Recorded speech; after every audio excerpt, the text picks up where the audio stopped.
Hi friends, ಇವತ್ತಿನ recipe ನೋಡೋಣ. ನಾನು ಟೊಮೆಟೊ ರಸಮ್ ಥರ ಮಾಡ್ತಿದ್ದೀನಿ. ಫಸ್ಟು 4ರಿಂದ 5 ಟೊಮೆಟೊನ ತೊಗೊಂಡಿದ್ದೀನಿ. ಒಂದು ಸ್ವಲ್ಪ ಬೆಳ್ಳುಳ್ಳಿ, ಈರುಳ್ಳಿ ಎಲ್ಲನೂ ಕಟ್ ಮಾಡಿಕೊಂಡು ಒಂದು ಪಾತ್ರೆಯಲ್ಲಿ ನೀರು ಹಾಕಿ ನೀಟಾಗಿ ಬೇಯಿಸ್ಕೊತಿದ್ದೀನಿ. ತುಂಬ ಈಸಿ ಫ್ರೆಂಡ್ಸ್, ಒಂದು 5 ನಿಮಿಷದಲ್ಲಿ ಮಾಡ್ಬೋದು. ಎಲ್ಲನೂ ನೀಟಾಗಿ ಬೇಯಿಸ್ಕೊಂಡಾದ್ಮೇಲೆ ಈ ಥರ ನೀಟಾಗಿ ಅದಕ್ಕೆ ಕಟ್ಟನ್ನು ತಗೊಂಡಾದ್ಮೇಲೆ ಮಿಕ್ಸಿ ಮಾಡ್ಕೊತೀನಿ. ನೀವು ಮಿಕ್ಸಿಲೇ ಬೇಕಂದರೆ ಉಪ್ಪು, ಖಾರ, ಅರಿಶಿನ ಪುಡಿ, ರಸಮ್ ಪುಡಿ ಎಲ್ಲನೂ ಹಾಕ್ಕೋಬೋದು. ಬೇಡ ಅಂದರೆ ಆಮೇಲೆ ಸಪ್ರೇಟ್ ಒಗ್ಗರಣೆಗೆ ಒಂದು ಬೆಳ್ಳುಳ್ಳಿ ಆ ಥರ ಹಾಕಿ ಸಾಸಿವೆ ಜೀರಿಗೆ ಹಾಕಿ ಒಗ್ಗರಣೆನ ಕೊಡ್ಬೋದು. ಈ ಥರ ಕಟ್ಟನ್ನು ತಗೊಂಡು ಮಿಕ್ಸಿ ಜಾರ್ಗೆ ಮಿಕ್ಸ್ ಮಾಡ್ಕೊಳ್ಳಿ.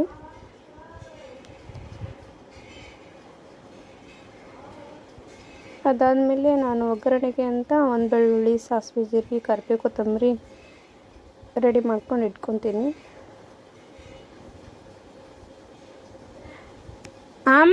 ಎಲ್ಲನೂ ನೀಟಾಗಿ ಮಿಕ್ಸಿ ಮಾಡ್ಕೊಳ್ಳಿ.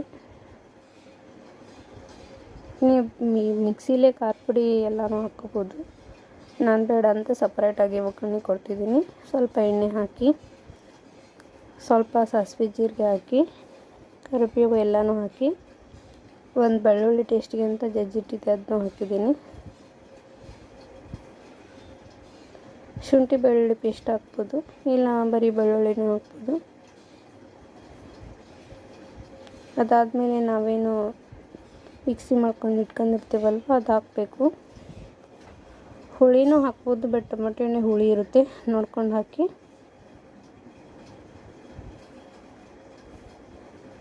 ಒಂದು 2ರಿಂದ 3 ನಿಮಿಷ ಚೆನ್ನಾಗಿ ಕುದಿಸ್ಬೇಕು. ನಾನು ಖಾರ ಪುಡಿ ಹಾಕ್ತಿದ್ದೀನಿ.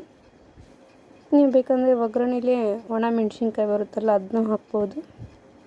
ಸ್ವಲ್ಪ ಅರಿಶಿನ ಪುಡಿ, ಸ್ವಲ್ಪ ಸಾಂಬಾರು ಪುಡಿ ನಮ್ಮ ಮನೆಯಲ್ಲೇ ಮಾಡಿಟ್ಕೊಂಡಿರೋದಿತ್ತು. ಕಾಳು ಮೆಣಸು, ಜೀರಿಗೆ ಮಿಕ್ಸ್ ಮಾಡ್ಕೊಂಡು ಇಟ್ಕೊತೀವಲ್ವ ರಸಮ್ಗೆ ಅಂತ, ಅದು ಇತ್ತು, ಅದು ಹಾಕಿದ್ದೀನಿ. ನೀವು ಬೇಡ ಅಂದರೆ ರಸಮ್ ಪೌಡ್ರ್ ಸಿಗುತ್ತಲ್ಲ ಅದನ್ನೇ ಹಾಕ್ಬೋದು. ನಾನು ಸ್ವಲ್ಪ ಹುಳಿನೂ ಹಾಕ್ತಿದ್ದೀನಿ. ಕಟ್ಟು ಹಾಕಬೇಕು, ನಾವೇನು ಕಟ್ಟು ತೆಗ್ದಿರ್ತೀವಲ್ವ ಆ ಕಟ್ಟನ್ನು ಹಾಕಬೇಕು. ಅದಾದಮೇಲೆ ಎಲ್ಲನೂ ನೀಟಾಗಿ ಮಿಕ್ಸ್ ಮಾಡಿ ಸ್ವಲ್ಪ ಉಪ್ಪು ಹಾಕಬೇಕು. ಉಪ್ಪು, ಕೊತ್ತಂಬರಿ ಹಾಕಿ ಒಂದು 2ರಿಂದ 3 ನಿಮಿಷ ಚೆನ್ನಾಗಿ ಕುದಿಸ್ಬೇಕು.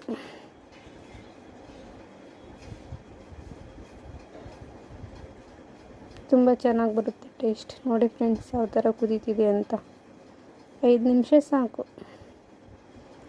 ಟೈಮ್ ಇಲ್ಲ, ಬೇಜಾರಾಗಿದೆ.